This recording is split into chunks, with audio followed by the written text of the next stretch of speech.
يا سيد الرئيس ويا أيها الجمهور الكريم، أنا مجاهدة حقيقية سأجاهد دوما لإعلاء الحقيقة. أعوذ بالله من الشيطان الرجيم. بسم الله الرحمن الرحيم. الحمد لله الذي علم بالقلم، علم الإنسان ما لم يعلم، والصلاة والسلام على النبي الأمة وعلى آله وأصحابه مصابيح الظلام. السلام عليكم ورحمة الله وبركاته. شكرا لرئيس البرلمان كلا الفريقين من صف الحكومة، ولا أنسى زملائي من حزب المعارضة. يا حبيبي الأول الثاني الثالث ثم الحاضرون والحاضرات الأعزاء والأحباء جميعا. يعطى البرلمان في هذا اليوم أتقدم أن بإرسال مقدمة اليوم ليس إلا مقترحة مشروعا علميا، ألا وهي استخدام الهواتف الذكية لدى الطلبة مدارس مفيد.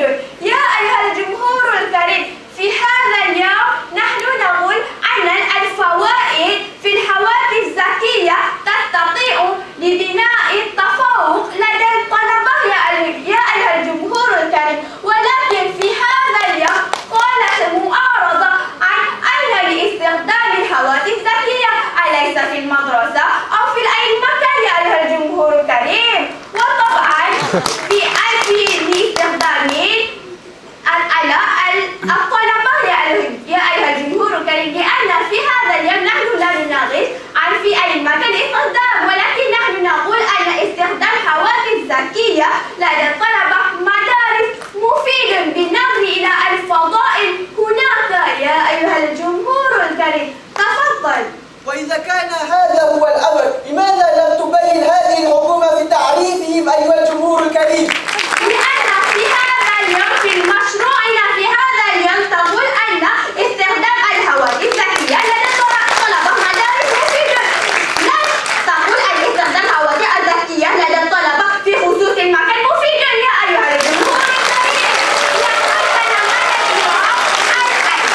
يستمعوا إلى حجتنا الثانية من صف الحكومة، ألا وهي استفادة الطلبة من استخدامه. يا أيها الجمهور الكريم، في هذا اليوم نحن نرى أن الطلبة يتكلفون بالأعباء كثيرة من الواجبات، إما تتعلق بالواجبات المنزلية وحل من جرى. يا أيها الجمهور الكريم، وباستخدام الهواتف الذكية نحن نرى أنه يستطيع أن يسهل شؤون الطلبة لا سيما في إكمال واجباتهم. يا أيها الجمهور الكريم، ولذلك نحن نرى أن الفضائل هناك مهم جدا للطلبة لاستخدام هواتف ذكية. يا أيها الجمهور الكريم تفضل بالجزء أولا. استنادا إلى بإذن يا رئيس البرلمان في الإنترنت الأمريكان يونيفرسيتي أوف كولورادو أخبر 40% من الطلبة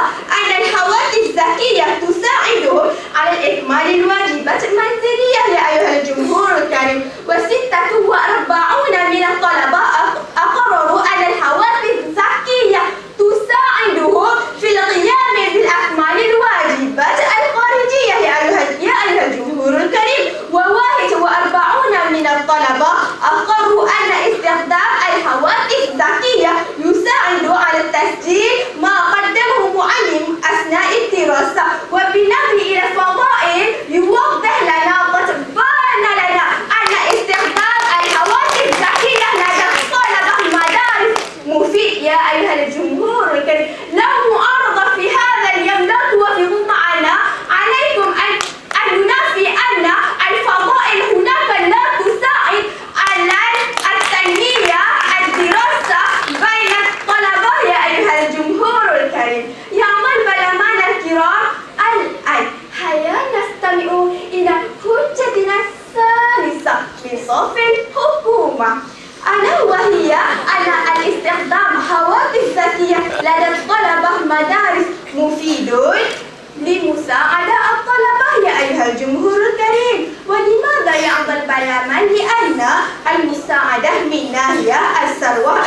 الفضائية والكتابة الواجبات والتربية لواجبات منزلية. يا أيها الجمهور الكريم، التقرير من إحسان المنطاد، المعلم من بإذن يا رئيس البرلمان البوتوميك هاي سكول الإسكندرية.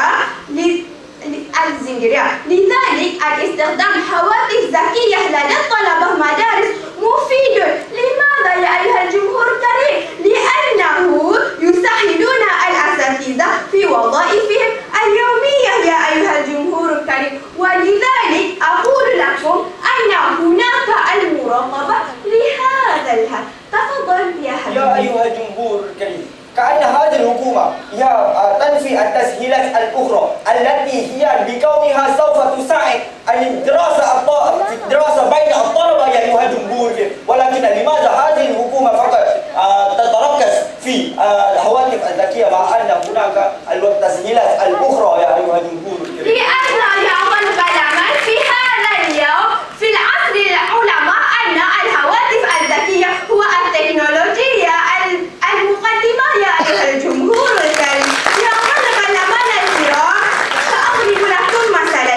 أنا من المجموعة الواحدة التي تحتوي على 70 أشخاص فقط طالبا واحدا الذي يستخدمون الهاتف الذكي للأنشطة الدراسية في الفصل، فهذا الأمر يساعد الأساتذة للمراقبة الطلاب وفي نفس الوقت فتح الفرصة للحصول على المعلومات أوسع يا أيها الجمهور الكريم. ولذلك نحن نرى أن باستخدام الهواتف الذكية لدى الطلبة المدارس مفيد، لأن هناك المراقبة يا أيها الجمهور الكريم. يا البرلمان الكرام، لو المعارضة في هذا اليوم لا توافقوا معنا، عليهم لتبين لنا أن ليس العناصر الإيجابية في استخدام الهواتف الذكية يا أيها الجمهور الكريم. وثانيا على المعارضة لتبين لنا أن العناصر الإيجابية الموجودة في الهواتف الذكية لا تساعد في مجال التعليم والتعلم يا أيها الجمهور الكريم.